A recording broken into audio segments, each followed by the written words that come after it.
Welcome, everyone, and thank you for being here. This session features the award-winning historians, Beverly Gage and Allen Guelzo, reflecting on a vital and timely question. How should we tell the American story? My name is Elliot Drago, and I am the resident historian and manager of network engagement at the Jack Miller Center. I am joined by my colleagues, the Jack Miller Center's Civic Outreach Associate, Greg Bickearney. A lot of Greg fans in the audience. And the Jack Miller Center's communications intern, Lily Inman, who will assist with the Q&A portion of our session, as well as our overall session logistics. Please allow me the honor of introducing our speakers. Professor Beverly Gage teaches American history at Yale University. Her work focuses on American politics and social movements in the 20th century, with an emphasis on the histories of radicalism, conservatism, and liberalism, and their influences on the modern state. She is the author of the Pulitzer Prize-winning biography, G-Man, J. Edgar Hoover and the Making of the American Century, and has won the National Book Critics Circle Award for Biography and the Los Angeles Times Book Prize in Biography, among other honors. Her most recent book is This Land is Your Land, a road trip through US history, an on-the-road journey into the American past and present to mark the nation's 250th birthday in 2026. Welcome to the summit, Dr. Gage.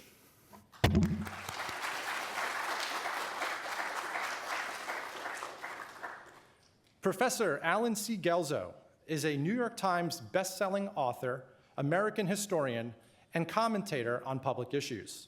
He is professor of humanities in the Hamilton School of Classical and Civic Education at the University of Florida, as well as a member of the Jack Miller Center's Academic Council.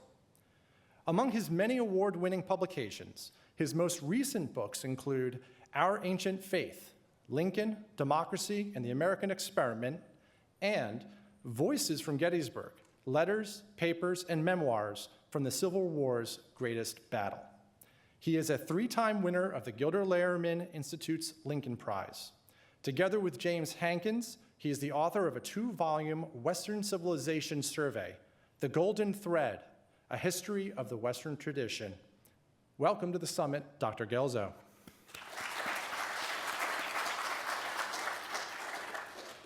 Thank you both for being here.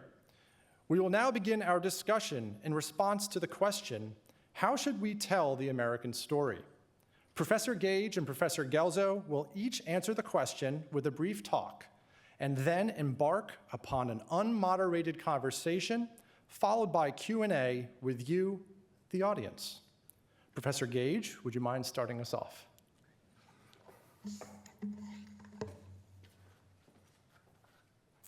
Well, thanks for that lovely introduction, Elliot, and thank you all for being here for this exciting summit and discussion up here. It is a particular pleasure for me to be here on the 250th in Philadelphia because I grew up just outside of the city in Delaware County, and one of my first memories as a young person, the age of 4, was being forced by my parents in this history-saturated city to march in a bicentennial parade. And what they decided to do in order to honor that moment of 1976 was to take their innocent young child and dress her up in a peanut costume because they were supporters of Jimmy Carter. It was both an election year and the bicentennial. And Jimmy Carter, of course, was a peanut farmer. The costume was very itchy. It was very uncomfortable. But it is my first historical memory. It's my first memory as a human being about what it meant, at least in some small way, to be in history, to be participating in historical commemoration, and to think of myself as a person who was inheriting not only the terrible peanut costume, but some broader legacy. So as I began to think ahead a few years ago to the 250th anniversary, saw it approaching, I wanted to find a more dignified, although not that much more dignified, way to think about this as a moment of commemoration, a moment of celebration, a moment of reckoning. And there were a couple of challenges that faced me in that moment. One is that I am really a historian of the 20th century. That's where a lot of my focus and energy and expertise as a historian has been. And so I thought probably I'm not going to write a book about the American Revolution to engage this moment. The other challenge was that I had just finished writing an 800-page biography of J. Edgar Hoover, the former FBI director, who was, in some sense, a very difficult person to sit with for the 12 years that it took me to do that project. And so I wanted to do something that was a little bit different, that would give me a chance to not only learn more about parts of American history that I did not know as much about, but also to find a way to go back to some of the early energies that really sparked my own interest in American history. And so the result of that is this book that I have just published, as you heard, called This Land is Your Land, A Road Trip Through U.S. History. And that book attempts to tell all 250 years of the country's history through a series of road trips to historic sites, places that anyone can go, usually for no money at all or for some very small fee, and engage directly in the history of this country. It is a book that is organized with each chapter. There are 13 of them. You might have some ideas where that number 13 came from. It's come up a lot already in this Civic Education Summit. The idea was to make each chapter both a place and a moment in time. So it's moving through American history in its chronology, but also in its geography, or at least as much of the geography as can be covered in a sort of classic set of American road trips. It begins rightly in Philadelphia with an engagement with the amazing array of historic sites that are here and that are constantly evolving and changing and being reinvented and contested. And then it follows the story of American history to different places, and places that each capture some moment in the American story. It might be a peak moment, it might be a low moment. Most often, it's a moment when a local place came to stand in for the nation at large. Its glories, its dilemmas, places where not only the rest of the country, but in many cases, the world was looking to a small town or a big city or a region of the country to understand what America is. So we have been tasked with thinking up here together about how the American story ought to be told. And that's one example, right? I thought that in this moment, it ought to be told through direct engagement. It ought to be told in its entirety. And it ought to be told in a way that would allow American families, children, parents, grandparents to maybe engage this history together. Because, of course, the road trip is, in its best essence, a collective experience, an experience that you undertake with other people, and it's an experience that requires you to engage with other people, fellow citizens of the country that we are all thinking about in this moment. So I'm happy to talk in the Q&A or in our conversation up here about the various places I went, why I chose them, what I found. As I said, it starts in Philadelphia. It ends in California, as all good road trip stories must, particularly in Southern California in the late 20th century, thinking about figures like Richard Nixon and Ronald Reagan and the ways that they influenced American politics, but also thinking about places like Disneyland, where so much of the mythos of this country has been created over time. For the moment, I would like to put forth 5 propositions about how we should tell the American story that were both impulses behind taking this approach to thinking about American history, and are also things that I learned on the road. So, proposition number 1 might seem incredibly obvious, but that is American history. If we're going to tell it, we have to have a national story. And that might seem obvious in a room like this, but I think it's a whole lot less obvious both within the world of academic history, where I spend a lot of my time, and in the country at large. But I will start with the world of academic history. And in recent years, I think lots of historians have become very uncertain about and cautious about the project of telling a story that is national in nature. There's a lot of emphasis on local histories, on grassroots histories, on transnational histories, on cultural histories, but the nation has been a very difficult category for historians to grapple with in recent years. I think many historians have thought of it as a category that has had a problematic history of its own.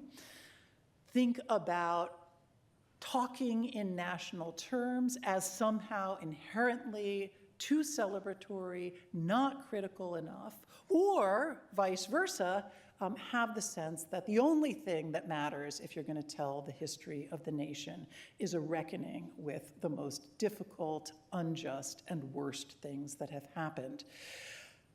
For those reasons, a lot of historians have backed away from this. And when I have spoken at academic history conferences and said, the 250th is coming, what are you doing?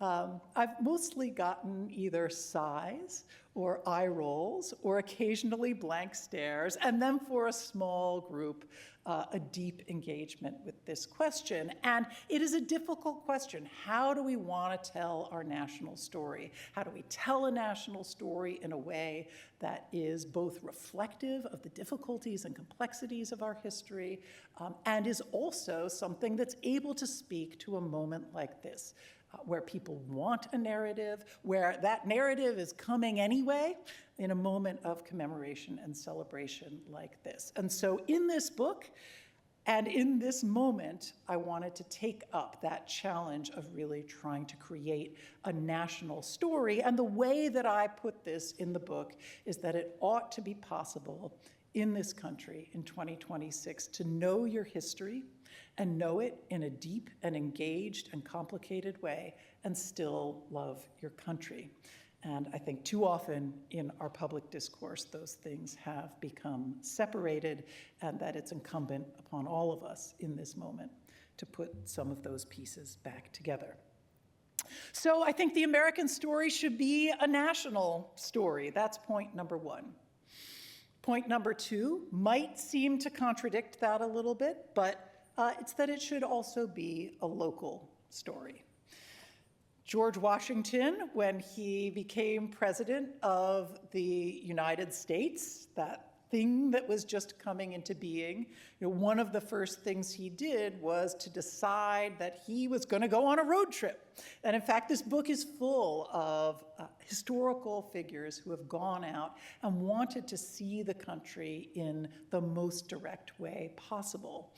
And for Washington, one of the things that drove that impulse was a deep anxiety about what he understood to be very true, which is that most people had a deeper connection to their towns, to their cities, to their states, to their regions than they did toward this abstract thing that was this so-called nation that was coming into being in that moment.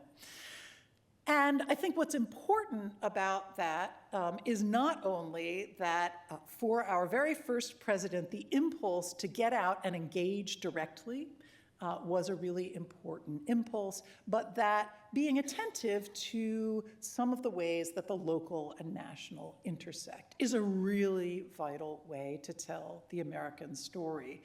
Because this is a big country. And in fact, one of the things that you find when you're on a road trip, and I didn't go straight across the country, I chopped it up a little bit, but even at that, right, you are face to face at every moment with the sheer size and range and diversity of this place.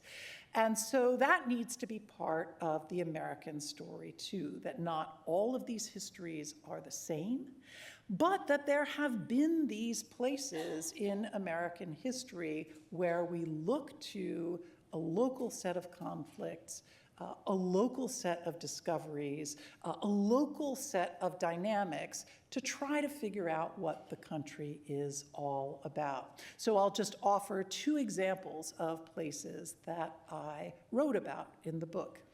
One is the corridor of the Erie Canal in upstate New York, which was not only a place that was transformed by the fact of the canal and the economic ingenuity and energy that that brought to a new region of the country in the 1820s, 30s, 1840s, but partly as a result of that became a place of incredible political imagination and vibrancy when there were people in small towns, in growing cities, actively engaged with the question of what is this country and what do I want it to be? And there they were, Frederick Douglass and Susan B. Anthony and John Brown and Elizabeth Cady Stanton. There they were in these little towns, sometimes as neighbors, looking out at the country and having the country look to them to try to figure out what moment they stood in historically and what it would mean for the nation at large. So I think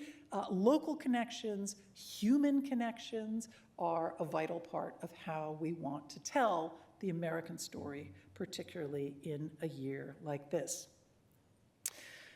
National, local. Point 3, the American story is a contested story.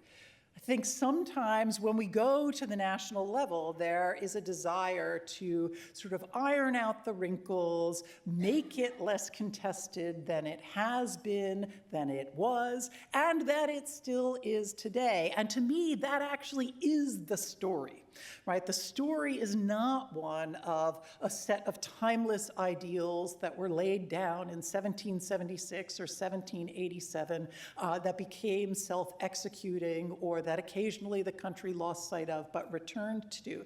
It is a much more dynamic story of that. It's a story of contest. Sometimes it's a story of violence. It's a story of reinvention. It is a story of recreation. And that actually is at the heart of what we say we are when we say that we are American. We're not one thing, we're many things. We really like to fight about what those many things are, but reframing American history as a set of contests, debates, struggles, conflicts, I think can help us give a little perspective on this moment, not only as the 250th, but a moment when so many people are saying, oh, it's the worst moment ever, the country has never been more polarized, or there's so much division today. Certainly, there are elements of that that are true. But they're less alarming, I think, if you think about the United States as a place of polarization and struggle and contest at almost every moment in its history. So that's 3. Point 4 is it needs to be the whole story. When you tell the American story, it needs to be the whole story. So what does that mean? It means in a moment like the 250th that just looking back to the founding, to the Revolution, the Declaration, the Constitution, isn't going to get you to the whole American story. The vast majority of the country, certainly in terms of landmass, was in no way a part of the United States at that moment. And in some ways, this is a story that's about becoming.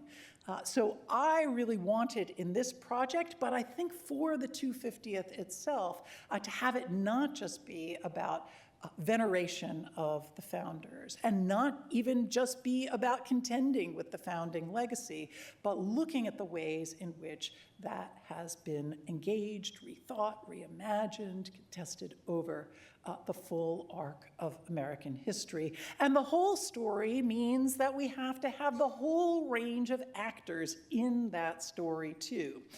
There are a lot of very tired debates, both in public and in the history profession, about whether you want to be doing history from the top down or history from the bottom up. You know, is it the big figures that matter, or is it the ordinary people?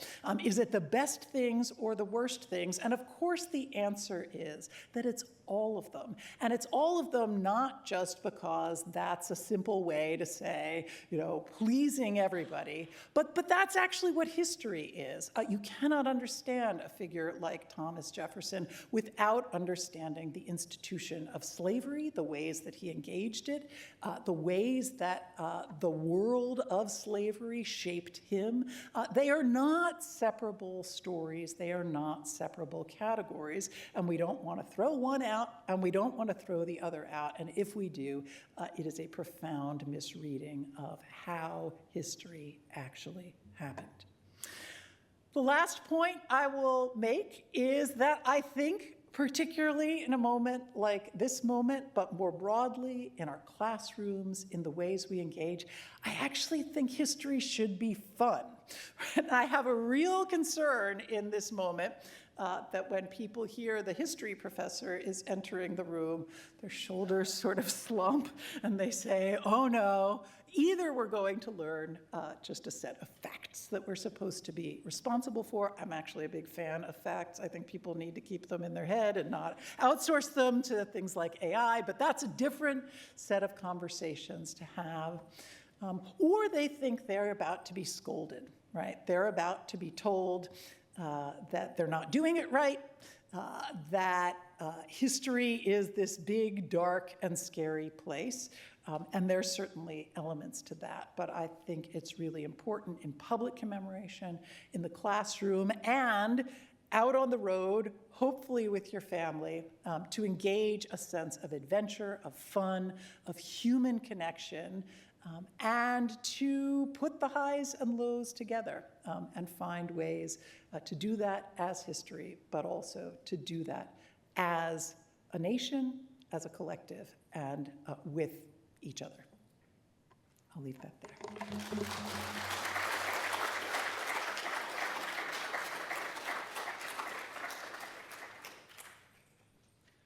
Thank you, Professor Gage. Professor Guelzo, you may now respond to the session question. Thank you, Elliot.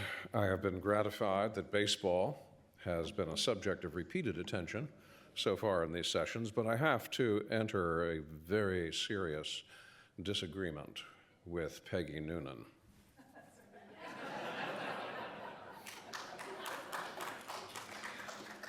If you want to understand the triumph of hope over experience, you must be a Philadelphia Phillies fan.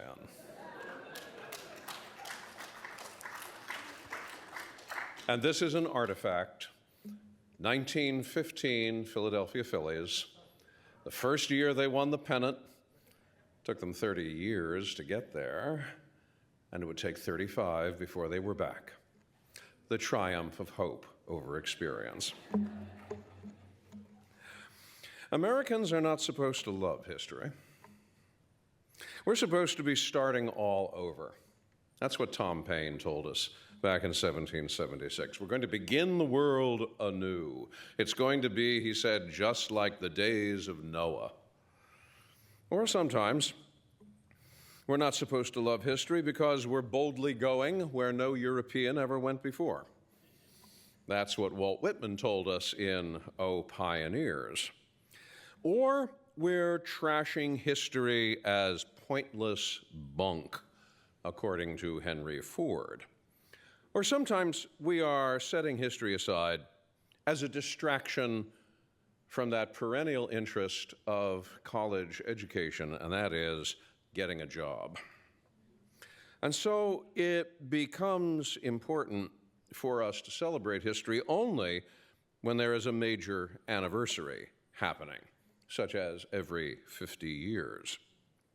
This is convenient because it relieves us of the need for much intellectual trouble, but it is also odd because there's actually a lot of residual interest in history out there, in historical societies, in historical reenactments, in historical sites. And although some of it is really not terribly much different from entertainment, nevertheless, the interest is there. But in the long run, the skepticism about history in American life, more than just being odd, is, I think, dangerous. Forgetfulness of history is what allows dictators and authoritarians to wipe out the will to resist. Alexander Solzhenitsyn said that the first step the dictator takes is to erase a nation's history. Why? Because those who have no knowledge of what happened in the past have no way of comparing the present and what they are suffering in the present to that past. The great Central European writer Milan Kundera said, "All the dictators come to you promising that they are going to give you a new future, but they don't mean it. They have no more idea than anyone else what the future is going to be. What they want to do is to own the past and to rewrite it to suit their own purposes." In fact, I think that this lack of interest in history is particularly dangerous for Americans because we have none of the conventional ways of defining ourselves as a nation. We do not refer back to blood and soil, to throne and altar. We define ourselves by two documents, one of them 250 years old and the other almost 250 years old. That may sound like a poor foundation on which to build a national identity, but in fact, the appeal to those historical documents is both potent and necessary. Whenever we have been at our best, we have done it by reaching back for our history. Lincoln at Gettysburg, beginning with a call to remember what we were 87 years before he spoke. George Pataki, in the still smoldering ruins of 9/11, repeating the Gettysburg Address.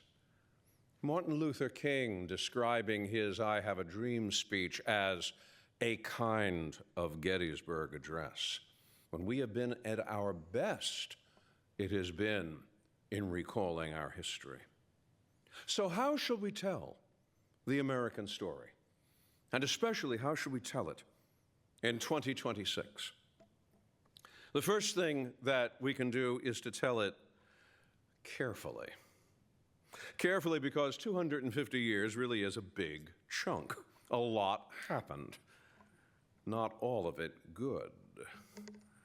One of the downsides of being a democracy is that we have no aristocrats to tell us what has always been, no established church to tell us what is always true, or to build cathedrals whose architecture embodies those truths, no authoritative epic like the Iliad or the Aeneid or the Kalevala. And that means that no one view is automatically granted privileged status. And so the soberest truth about our past has to compete without advantages with the strangest conspiracy theories. Bad history is the endemic plague of democracies, and it can be seen in how conspiracy theories flourish across the spectrum. Sometimes they're just kooky, as in John Wilkes Booth escaping from the pursuers after the Lincoln assassination and living out a nice, pleasant life in Oklahoma or Texas, take your pick, depending on the conspiracy story. Sometimes conspiracy theories are lethal. Sometimes they come from the right, sometimes they come from the left. Good history is cautious. It takes the good with the bad. It takes the Jefferson who wrote the Declaration and the Jefferson who owned and abused Sally Hemings. It extracts the worthwhile and the affirming, and it deplores the cheap and the oppressive. It does not flinch, either from celebrating or from condemning. Good history does not smirk. Good history is always saying, yes, if, rather than no, because. Likewise, telling the American story in 2026 should be done continuously, nonstop, not every 50 years, but every year, every month, every week, if we have to. It should be at the center of our imaginations, because having that American story at the center of our imaginations is what makes us citizens.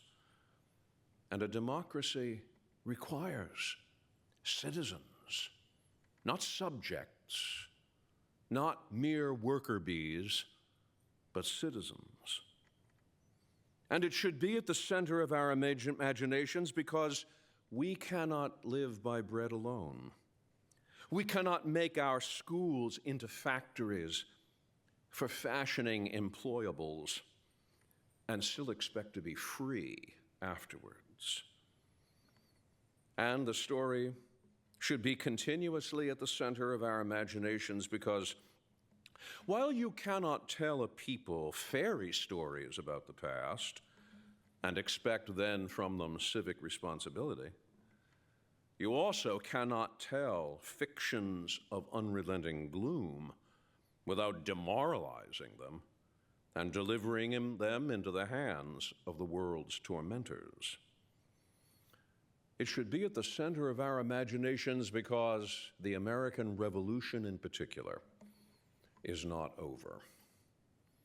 4 years ago, I was watching a video taken of protests in China at the strictness of the COVID shutdowns.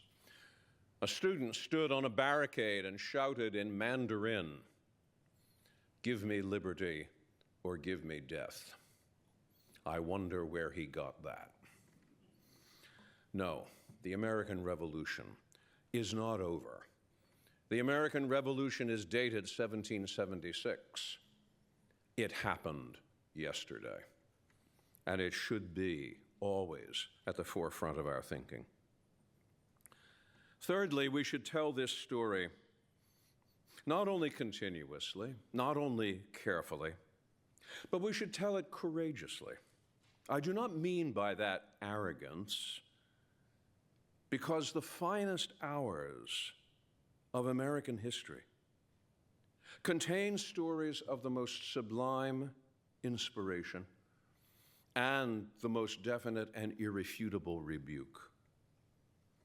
I think, for instance, of George Washington surrendering his commission at the end of the Revolution to the hands of a man who had otherwise tried to undermine him, and that was Thomas Mifflin, then the president of the Confederation Congress, meeting in Annapolis. Washington surrenders his commission as General-in-Chief of the Continental Army. He surrenders power. This was unthought of. Several years later, Rufus King, in London representing American diplomatic interests, had a discussion with Benjamin West, the expatriate painter. And West told him the story of how the news of Washington's surrender of his commission was brought to King George III. And George III responded, "If this be true, he is the greatest man of the age." I think also of a story from the Civil War. I think of the story of Lieutenant Colonel Eli S. Parker, who was Ulysses Grant's military secretary. When the surrender at Appomattox occurred, there were only 4 people at first in the parlor of the McLean house: Robert E. Lee and his military secretary, Charles Marshall, Grant and his military secretary, Eli S. Parker. And if you've ever seen the beauty of Parker's copperplate handwriting, you'll know why he got the nomination as secretary. They discussed terms, and we all know what the outcome of that discussion was. At the end, Grant invited the other members of his command staff into the parlor, and they would all shake hands with Robert E. Lee and meet this famous rebel. Round the room Lee went until he came to Lieutenant Colonel Parker, and there he stopped and stared. For Eli S. Parker was a full-blooded sachem of the Tonawanda Seneca. He'd gone to school at Rensselaer Technical. He'd learned how to become an engineer. That was how he met Grant in Galena, Illinois, right at the beginning of the war. In an uncomfortable moment, a shiver went around the room. Was Lee offended? Did Lee believe he was being introduced to a black man as a gesture of humiliation at his surrender? Or, some people wondered, did people remember that Robert E. Lee, back in the 1850s, had been in command of the 2nd U.S. Cavalry on the Texas frontier and had had to dispatch expeditions to fight the Comanches? Was the old Indian fighter in Grant offended? I'm sorry, the old Indian fighter in Lee. And then Lee softened, took Parker's hand and said to him, "I am glad at last to meet one real American."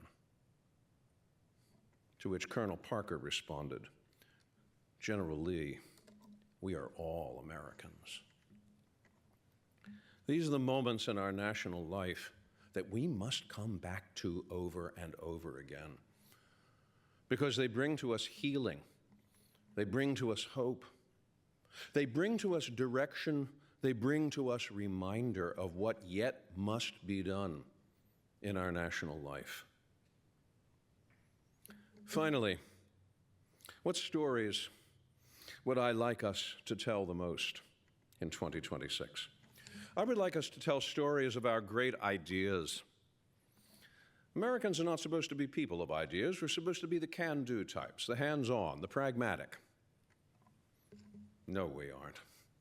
We are a people of the most outrageous commitment and curiosity about ideas. A great American philosopher, and I may say a neglected American philosopher, Josiah Royce, once said in the 1890s, I read this in a letter manuscript of his in the Houghton Library at Harvard.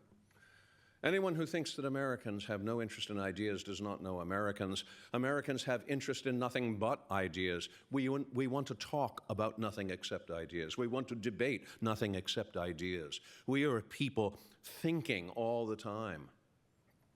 And not only Royce, but that great commentator on American democracy, Alexis de Tocqueville.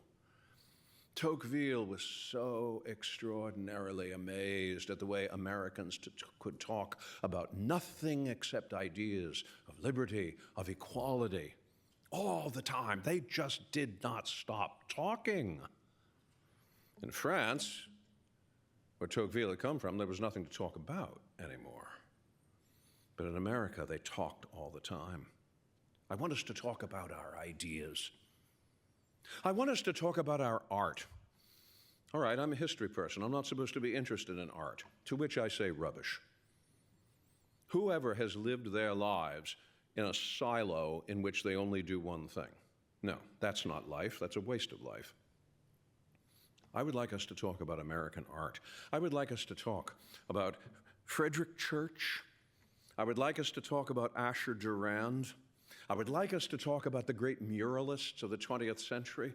I would like us to talk about Thomas Hart Benton. I would also like us to talk about our music, for I love American music. I love Charles Ives.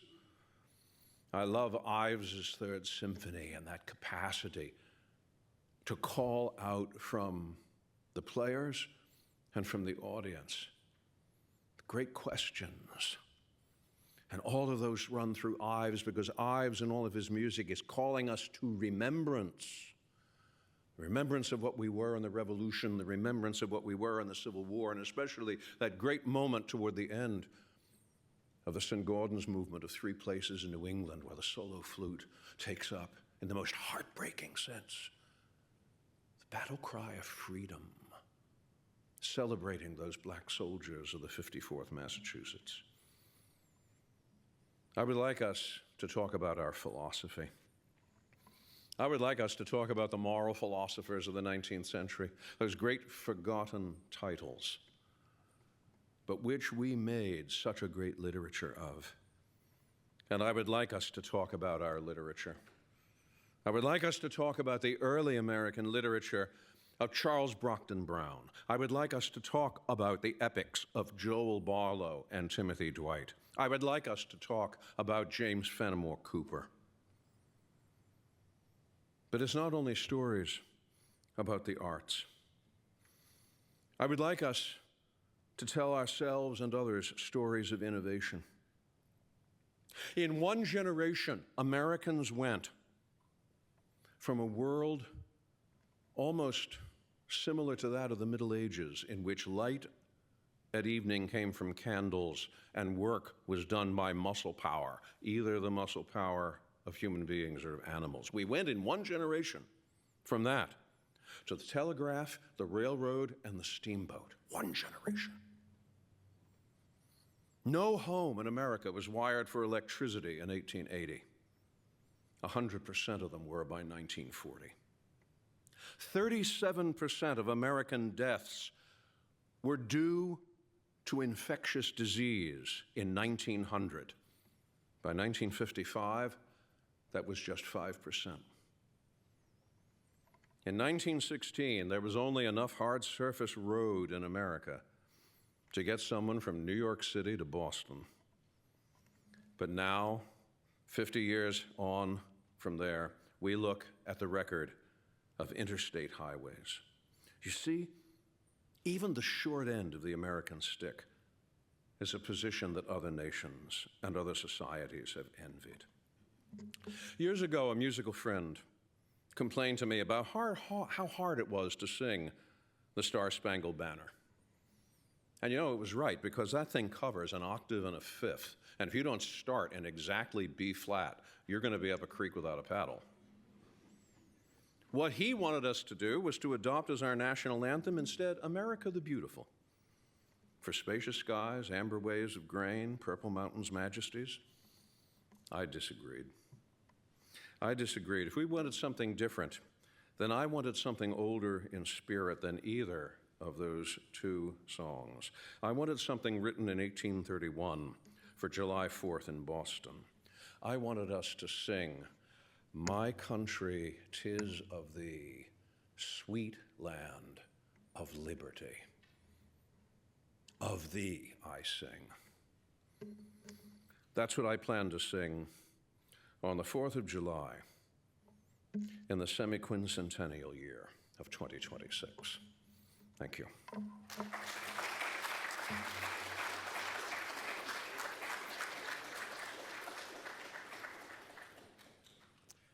Thank you, Professor Guelzo.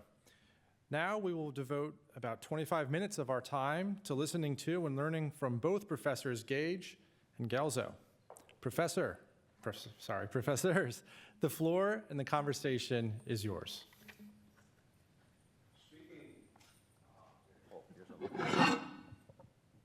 I'm still catching up with the technology. Is it on? All right. Talking before the session began, Beverly and I discovered that we came from places that are only about 4 miles apart from each other. Swarthmore, Springfield, Delaware County, Pennsylvania.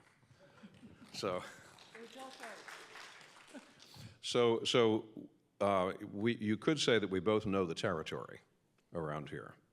Philadelphia is something which is almost second nature to us.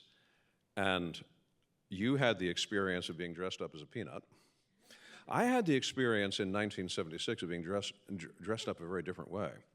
I was working for a tour company, and I was hired to take tour groups around, well, these grounds here: Independence Hall, Christ Church, Betsy Ross House. And they had me kitted up in 18th century small clothes, you know, with the stockings and the shoe buckles and the short pants and the wig. I didn't need it then. There are probably photographs of that, and if any of you publish them, I will sue you. But that was what I spent the summer of 1976 doing. And leading tour groups around would be a real adventure because people would say the strangest things to you. The greatest compliment that I had that summer was one woman who said to me, "You have great legs." Okay. But the strangest story, and I'll throw this out here as a sort of a discussion promoter, the strangest story occurred on the 6th of July, 1976. That was the date in which Queen Elizabeth II visited Philadelphia, visited the Liberty Bell, the old Liberty Bell Pavilion here on the Mall. And I had a tour group that had come in from Valley Forge. It was the bicentennial wagon train. And these were people who did the pioneers in reverse. They started from Oregon, came all across the country, camped in Valley Forge. I was their tour guide for the old part of Philadelphia. Now, the great thing was that because the Queen was at the Liberty Bell Pavilion, all the crowds were over there. And I said to this group from the bicentennial wagon train, "Isn't this wonderful? There's no line to get into Independence Hall. We can go right in." No, they said. They wanted to go over and see the Queen. And I thought, you know, George III should have had it so good. So that's probably my favorite story coming out of the summer of 1976. Not quite about peanuts, but it was about something a good deal more strange and possibly even indigestible than peanuts. Well, that is this on? That's an excellent story, and I should say that my son, who, as a young person and then as a teenager, was dragged to many, many historic sites around the country. His favorite is that the road trip we took when he was a teenager, where we made a stop off at William Henry Harrison's tomb. That was an important one in Ohio, if you want to go.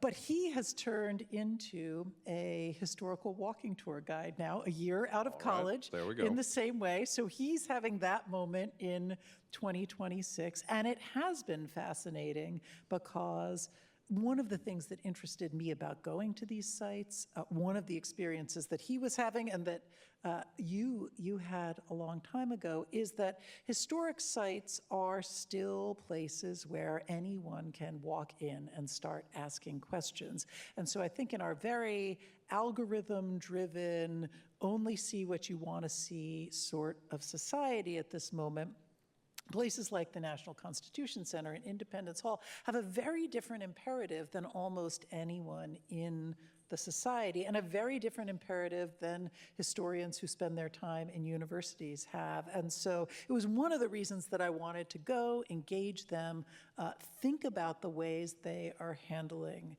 that challenge in this moment. And I will say, so are Americans interested in history? We're not supposed to be interested in history. This is a pre-converted room, I think, full of people who are interested in history. But I go back and forth on this question all the time. On the one hand, we can see a declining history major, right, related to the decline, although maybe rebirth, of civic education. And on the other hand, I find that when I am out in the world, people are so interested, they're so excited about this. Maybe we are people of ideas, but I wonder, do Americans care about their history or do they not? Because that was sort of how you opened your talk. It'll depend on where you are at. If you are standing on the battlefield of Gettysburg, where I've stood lots and lots of times, you will be constantly passed by people who are interested in what seem to be like the most extraordinary minutiae of the event that occurred there in 1863. But then, if you try to engage people in what you might call a civic environment, and if you want to cite historical example or historical precedent, that's when the temperature of the room drops. And it's like, well, we're not really interested in what happened in the past. We want to know, we've got a problem in the present, we want to know what we're going to do about it in the future, because we're a can-do people, and that's what governs us. And those are the moments when I think we have thrown away a great set of instructions and a great set of inspirations. And that's a loss. Why have we done that? I think partly that this is something which has happened over a considerable period of time, but it's very different from what people in the early republic had in view. If we look at how people were instructed and the kind of books that were written for instruction in, let's say, the 1790s, I go to something like L. Heynon Winchester's, what he called his political catechism. All right, this was deliberately written for what we might almost today call the fifth grade level. And what it was a series of questions that walked people through the political life and the political history of the Revolution. And Winchester thought that was important because we're going to be educating the next generation of citizens. He's dealing with American history that way. I look to a contemporary textbook, and that is Noah Webster's Little Person's Assistant. And once again, what you are getting are stories from the American past. What you're getting are directions from that past that we should be moving in today.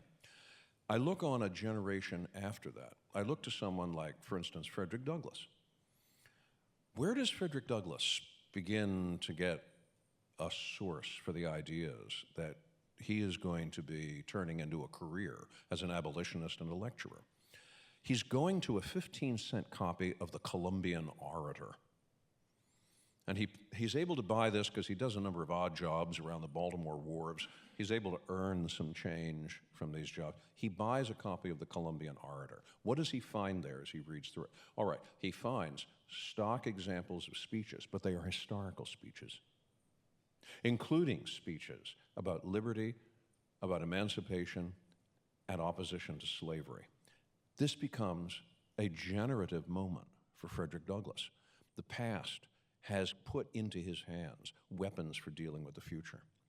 When Abraham Lincoln comes to speak to the New Jersey Senate in February of 1861, when he's on his way to his inauguration, he says to the New Jersey Senate, I remember, even as a boy, reading Parson Weems's biography of Washington. Now, there's not too many people today take Mason Weems as a serious historian. He wasn't. He just simply made a few good stories up. Like the cherry tree? Yeah, all right. But Lincoln read that, and he said to the New Jersey Senate, boy though I was so impressed by reading about the sacrifices of the Revolutionary generation, about Washington of the Battle of Trenton. But he said, more than just that, what I had from reading that was the sense that what was at stake in the Revolution was more than just obtaining independence from the mother country. It was about ideas that rose even above that. And as he went on to explain to the New Jersey Senate, it was that he believed he had been elected to protect. So even Lincoln is invoking this direct experience of being educated this way in American history. I think we have lost something in the last 100 years of our hold on that. Does it come from a philosophical revolution in education? Yes, partly. Does it come from a lack of confidence that we have had in some of our failures as a society? Yes. But that's not excuse enough simply to say, throw it out completely. Otherwise, what grip do we have on the practice of our principles unless we can see it in our historical past, unless we can see it as Frederick Douglass or Abraham Lincoln saw it? Because if we can't, can we seriously expect in the future a Frederick Douglass or an Abraham Lincoln? That's the question that bothers me. when I was traveling and thinking about a lot of these questions, one of the things that was really striking was the way that different figures, characters, activists, ambitious politicians had a sort of literacy, I guess I would say, about a set of symbols and documents and ideas, many of them coming out of the founding era, but many of them the next generation out, right? So people in the early 19th century are constantly writing new declarations of things. They're writing new constitutions. They're reimagining all of these institutions, but borrowing from this shared legacy that is both about a set of ideas and a way of articulating those ideas in the world, and is about a set of experiences and historical moments that have come into being. So you look at the Cherokee in the 1820s and 1830s, and in their attempts to resist Indian removal from Tennessee, from other parts of the American Southeast. They're coming up with their own constitutional structure. They're coming up with their own attempts at self-government, both as a bid for inclusion and also as a form of autonomy and self-protection. You look at figures like Frederick Douglass or Elizabeth Cady Stanton. Elizabeth Cady Stanton in 1848, what does she do when the Seneca Falls Convention is happening? She decides she's going to write a declaration of sentiments. And it is a declaration of sentiments on behalf of the women of the nation that has one of the great two-word edits of all time. It simply says, all men and women are created equal. And that was a really meaningful gesture in its moment because it was drawing on these ideas, these documents, these symbols, these traditions that still had so much power. You still see that happening in the labor movement of the late 19th century. You see the Confederacy making similar claims. And I guess I would say that I think that that has been lost to some degree in the 20th century, moving into the 21st. It's not that there aren't movements or figures out there that are playing around with things like, what is the flag today? What actually, when we hang an American flag, is it symbolizing? I personally think the flag has ceased to be a true national symbol in lots of ways and has, like so many things, become politicized in its own way. But I think we don't have a kind of conversational familiarity with, and also the ability to take, appropriate, reinterpret these symbols, documents that used to be so meaningful and were sources of not just veneration, but of real creativity. And I wonder if you agree about that. When I look at the way Americans have celebrated the 4th of July, I'm struck by the fact that we didn't let a single year go by before we were launching observations of it. The 4th of July, 1777, here in Philadelphia, was the occasion for a big party. 13 barges in the Delaware River were to fire 13 gun salutes. There were to be parades. There was to be a banquet. We were having a 4th of July celebration, and we're not even finished with the revolution. We're having it just one. Yeah, we're just. In fact, even harder than that. July 4th, 1777 was succeeded by November of 1777 when the British occupied Philadelphia. But that didn't stop us from anniversary number 1. And I think what you said about the symbolic effort, not only of 4th of July itself, but even of the flag itself. I'm thinking of a Civil War story yet again.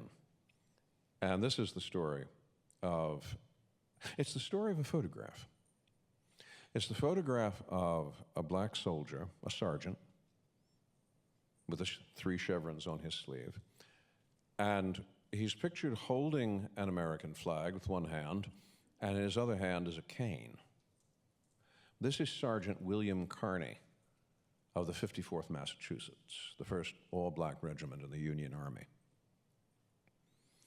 Kearney was part of the 54th's doomed charge at Battery Wagner in July of 1863.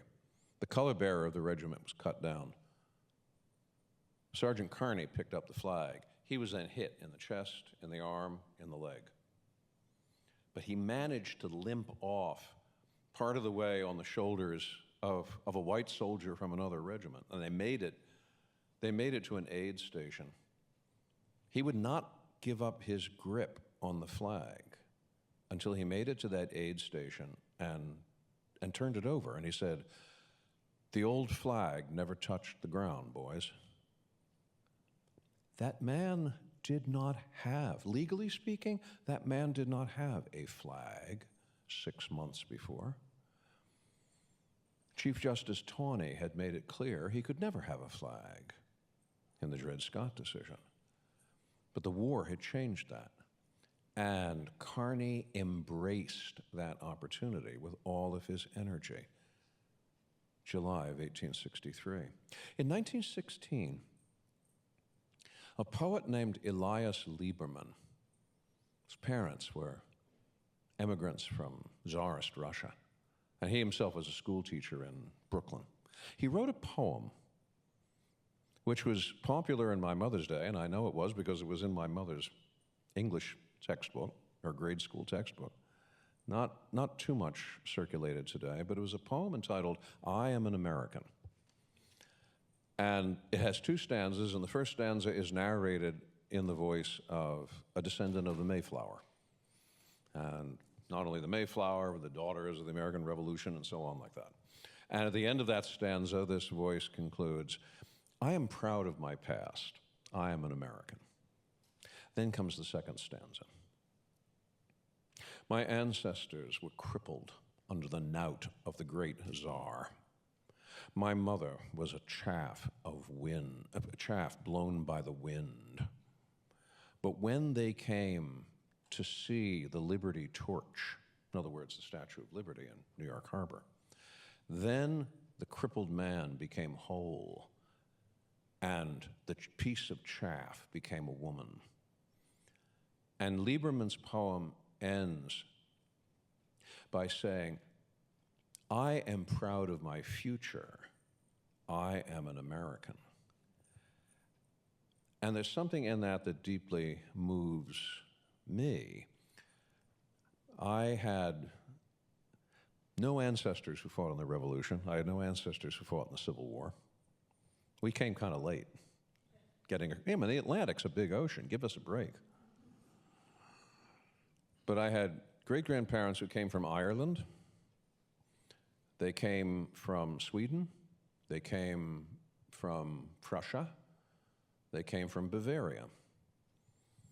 My Jewish grandparents came from a little town just west of Munich named Dachau.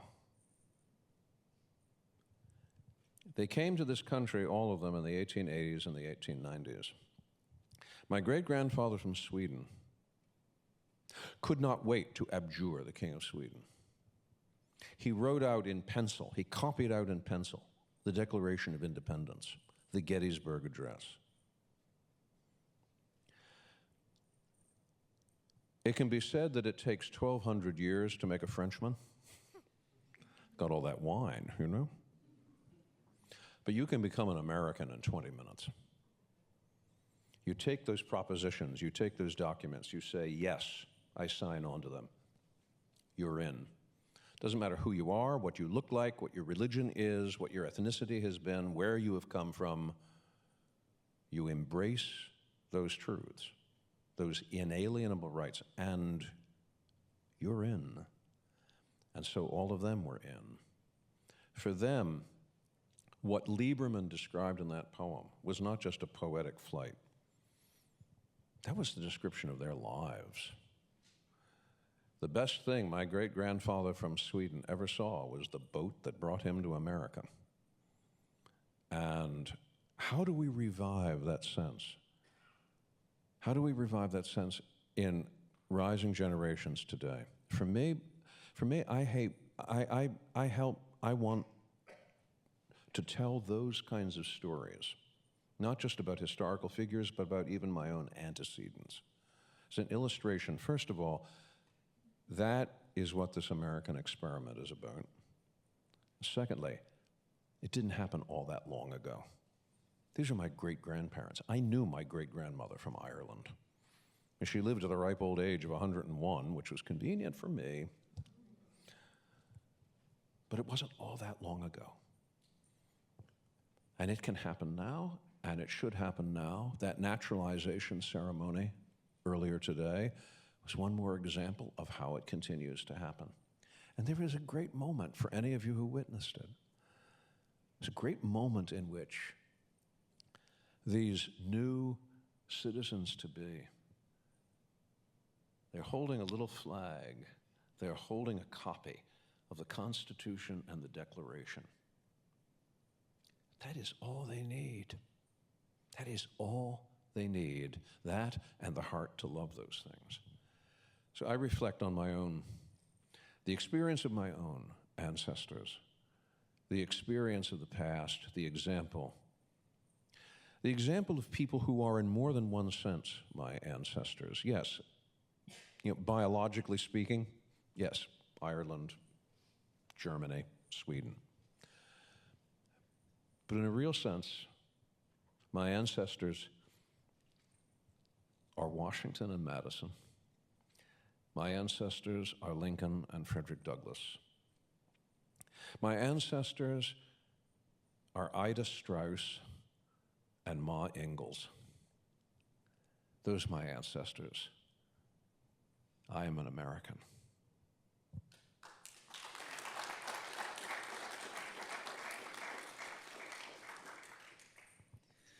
We have just a few minutes left, and then we're going to open it up for question and answer. I'll just tell one story from my travels that brought some of these themes home, particularly about the American flag and how we might want to think about it embedded in history and in our own moment. The Civil War was a big challenge. I knew I wasn't going to go to every Civil War battlefield, though I suspect one of us up here on the stage may have had a different experience of that. But I did want to think about ways to narrate that, and the place, of course, that came to mind was Charleston, and thinking about the state of South Carolina. And so, like all good tourists, I got my ticket for Fort Sumter, and I waited in line, and we took the ferry out to Fort Sumter, and we got there, and we were the first trip of the day. And when you are the first trip of the day to Fort Sumter, it means that you engage in the flag raising there. And a bunch of kids got to participate, a bunch of other people stood around, and it was a very windy day, and it was a struggle. They had to put the clips on right, they had to pull and pull for the flag to rise.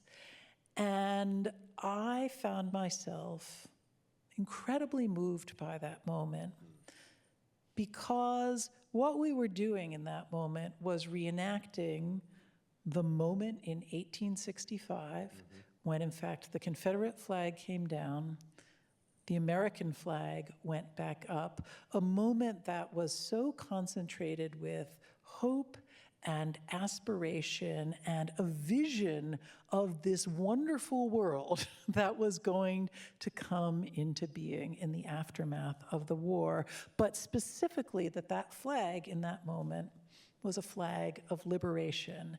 And I feel in my own lifetime, I have so rarely encountered the American flag displayed in that way as a flag of of liberation. I see it in history. It's not an experience that I think that I've had in that direct sense, but I could feel that history. And I could reimagine what that flag could be in this conversation through history. So it was a deeply moving moment in a way I have to say I did not expect at Fort Sumter, of all American places. I think we're going to offer it to Elliot to maybe come back and do some Q&A here. Can I add one footnote to that story? By all means. On the 14th of April, 1865, when the flag was run back up the pole at Fort Sumter, it was the same flag that Major Robert Anderson had pulled down on the 14th of April, 1861. He took that flag, he and his sergeant, his orderly sergeant, folded it up. They put it in a safe deposit box in New York City, in a bank, and it sat there for 4 years, until Charleston came once again into the hands of United States forces. They arranged a great ceremony at Fort Sumter, and Major Anderson, by that point, Major General Anderson, was invited to come back, and he brought that same flag, the same flag, and ran it up that pole. And that night he presided at a banquet in Charleston in which he offered as a toast to that great man, Abraham Lincoln, who will lead us into the future. Abraham Lincoln went to Ford's Theater that night.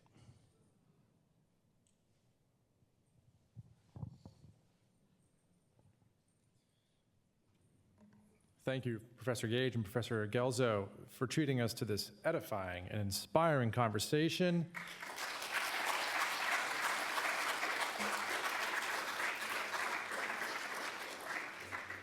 We will now move into the audience Q&A portion of our session. Please raise your hand if you have a question and be sure to identify yourself before speaking.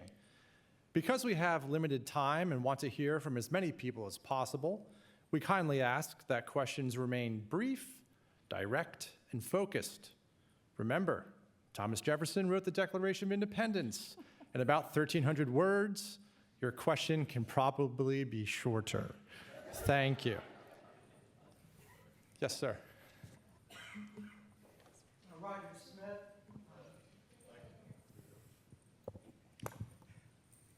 Thank you both for these marvelous presentations.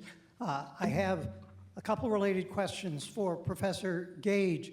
I admire all your 5 points, but we can't really tell the whole story.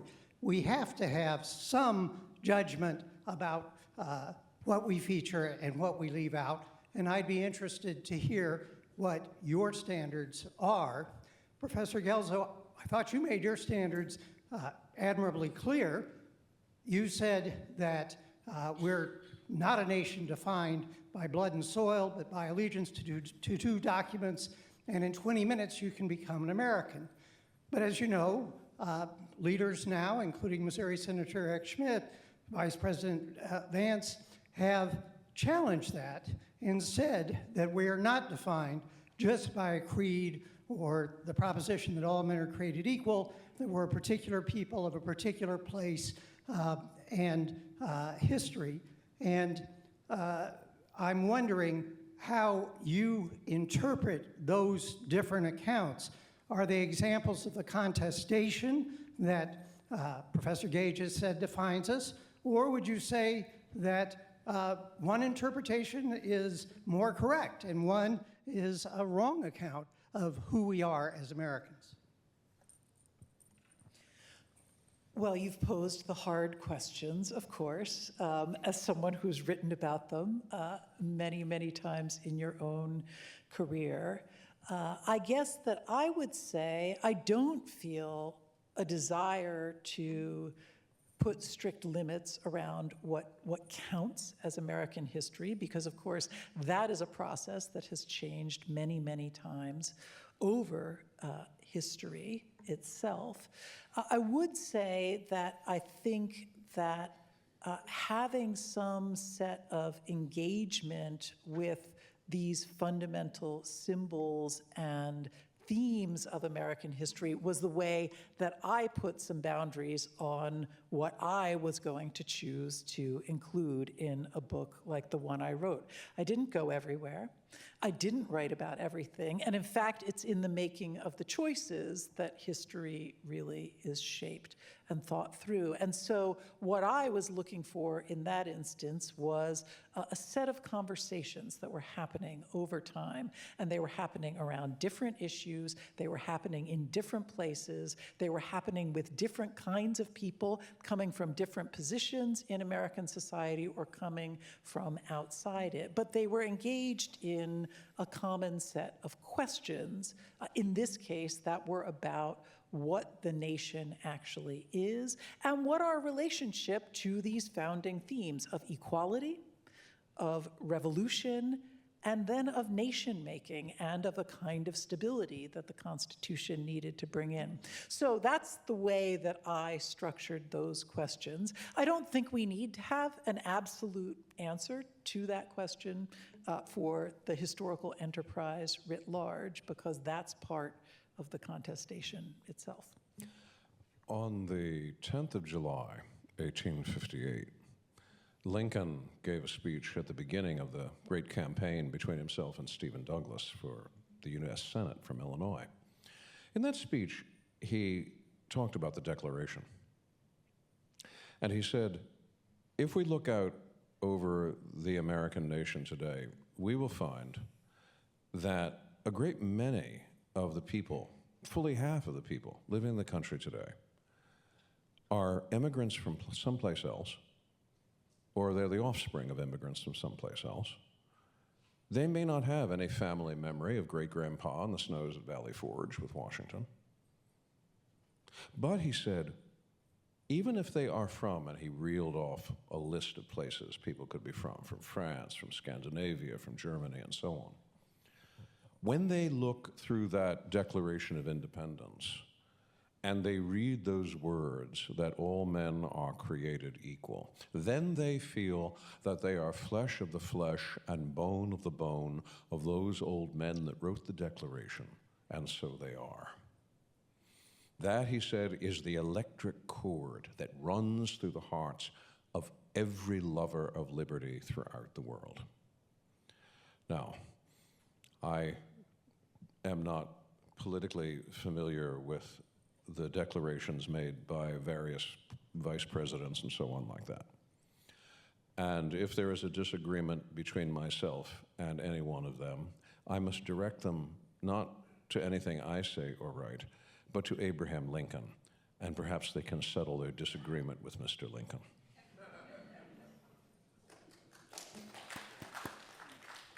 Question in the back, yep. Mike's coming down. Michael Cochin from Tel Aviv University and Hillsdale. On the way here, I saw something in Philadelphia that I haven't seen before. I wanted a cold coffee, and I walked by a coffee shop and it said no ice. So I moved on to another coffee shop. You've had a very edifying conversation, and one way in which it's been edifying is you both seem to agree that there is a we, that we can determine who the we are for ourselves and our posterity to secure us the blessings of liberty. But there are people out there, a lot of them, who say that no one is illegal on stolen land, that we do not have that power, we do not have that right to determine the boundaries of citizenship, that we can, to quote Professor Smith and Professor Schuck, have citizenship without consent. That's to say, consent of the current body of citizens don't have any right to determine the future of the we. So my question for you is, both of you is, how can history help have civil conversation between the people who think that the future of the we should be determined by consent, by democratic processes, by law, and the people who think that no one is illegal on stolen land?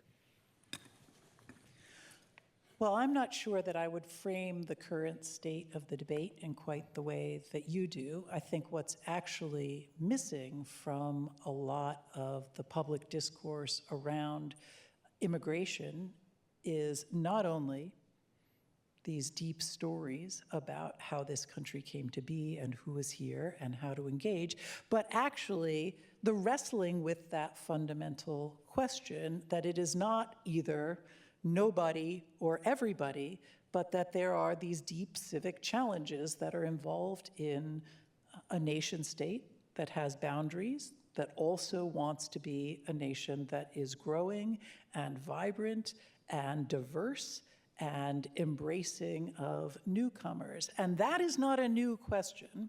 And I think the problem in our discourse today is that we're not actually asking, nobody is actually asking the question in that way that's going to facilitate the kind of conversation that you say that you want. And so that's where I would go with that. And I think it's really vital to moving forward in this moment. Can we have a civil discourse about a civil issue? I certainly hope we can. You could, for instance, walk into, let's say, a fast food restaurant, and there you will see at the drink dispensers an instruction that says, press for ice. Well, of course, they mean a different kind of ice. We can have a discourse about immigration. We have been having one quite literally since the foundation of the Republic itself.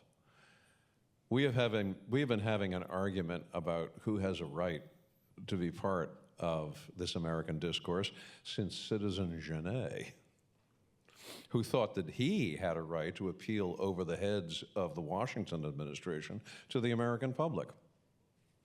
So this has been an ongoing theme in American life, and it has waxed and waned.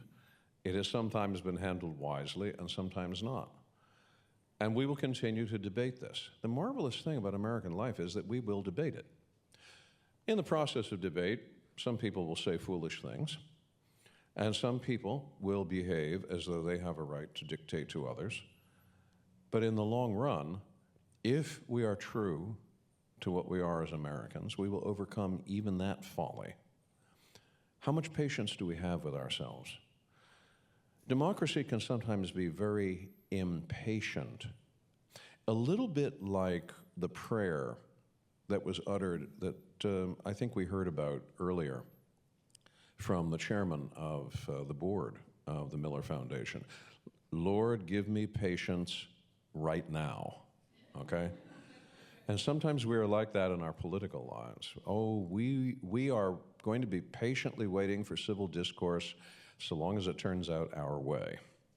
That's a human failing. We are better, and we try to be better in a democracy than our human failings. And we can do that because we have principles, ideas that lift us above even our failings. If we can keep our eye on those principles, if we can constantly remind ourselves and sometimes chide ourselves when our behavior becomes irrational, yes, we can rise even above that. I do not know, and I do not have an easy answer for the question about immigration, because immigration has become a major dilemma, not only for the United States, but for nations across the globe. We live in such an intersected and interconnected world where travel from one point to another is so easy. I mean, you have to think that when my great-grandparents crossed the Atlantic, one of them crossed on the White Star liner, Germanic. I'm glad it was that White Star liner and not another one. In steerage, of course. And what did it take to get across the Atlantic? It took 10 days. Today, you can get across the Atlantic in a few hours on a jet plane. Immigration becomes much more of a difficulty and a question because the technology of travel itself has changed so much. It's brought it to everyone's doorstep. But does that mean that we should not exercise patience in seeing how we can resolve this? I think our principles teach us something different. And our nation, the very fact of all the nations that are represented just by the people in this room, I think that will teach us, yes, a little more patience. Question to the right. Thank you so much. I'm Allison Wickens, Vice President for Education at George Washington's Mount Vernon. So thank you both for shouting out. I was wondering, storytelling is such a critical way of transcribing and sharing morals and sharing societal understandings, creating that community, but it's also based on the receiver of that story having trust in the storyteller. And I think we see an erosion of trust in institutions. And so I'm wondering if each of you provided some specific strategies for telling great stories, telling the story of American history. Are any one of those key to building trust with the listener, with the learner? I think human beings are natural storytellers and story listeners. I think there's something in the human psychology which loves to wrap itself around stories. And what else have been the examples of our greatest teachers than great storytellers? What lies at the foundation, for instance, of my great-grandparents' Jewish identity? What does it say in Deuteronomy? My father was a wandering Aramean. All right, so we're telling a story right there. When Jesus is instructing his disciples, what does he do? Does he give them a lecture with a quiz at the end? No, he speaks in parables, in stories. A man went up to Jerusalem, or a man was journeying from one place to another and he was set upon by bandits.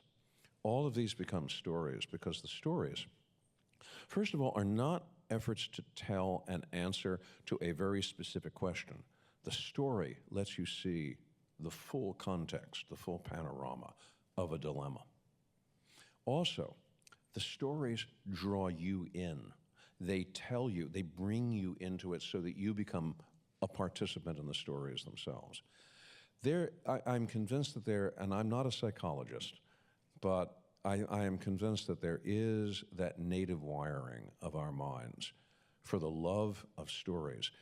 It is not bad to tell stories.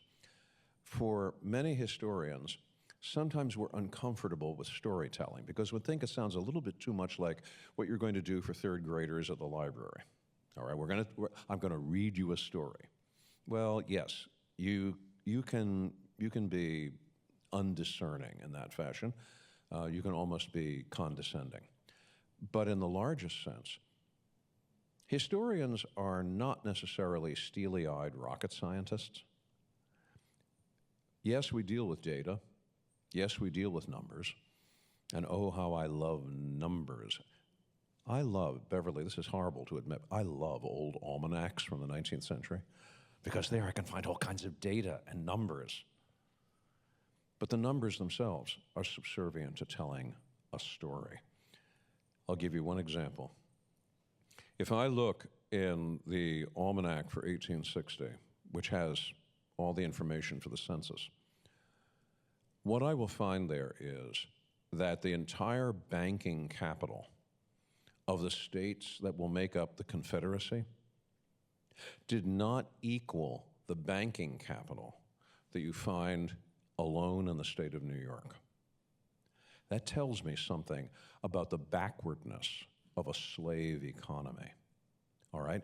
So there's data, but the data is going to help me tell a story about the crime of slavery itself and how slavery was something which poisoned the relations of everybody that it touched. Not only white and black together, but white and white, black and black. It poisoned every American relationship. So yes, data, but data that will push us, pull us, bring us into the telling of these stories. So in that respect, yes, I'm an optimist. I like to tell stories. Well, I just chaired a committee at Yale on the question of trust in higher education. And so I have been thinking about this question of trust from that perspective. I would certainly agree with Allen that human stories are the stories that people connect to in the past and are the way in. But of course, we don't need to tell that to George Washington's Mount Vernon, which does quite a powerful job of making Washington into a human being. But I would say the one lesson that I learned that might be applicable in this case was to try to figure out where people are coming from and try to meet them there. And that in a moment like this, I think it is often difficult to listen to people who are critical or disengaged with what it is that we're engaged in, the things that we care the most about. But it makes it all the more important that we actually listen, and that's true in all forms of education, in civic education, at public historic sites, and sometimes I think in higher education, it's certainly been true. We are not ourselves so good at listening to people who are critical, at trying to figure out what the expectations and desires are, and then making our own judgments about how to respond to that, how to think about that, what we want to engage and what we don't want to engage at all. So that might be useful as you think through this challenge. Well, thank you to the audience. What a thoughtful audience. Let's give ourselves a round of applause. And of course, let's give our speakers one final round of applause. Thank you.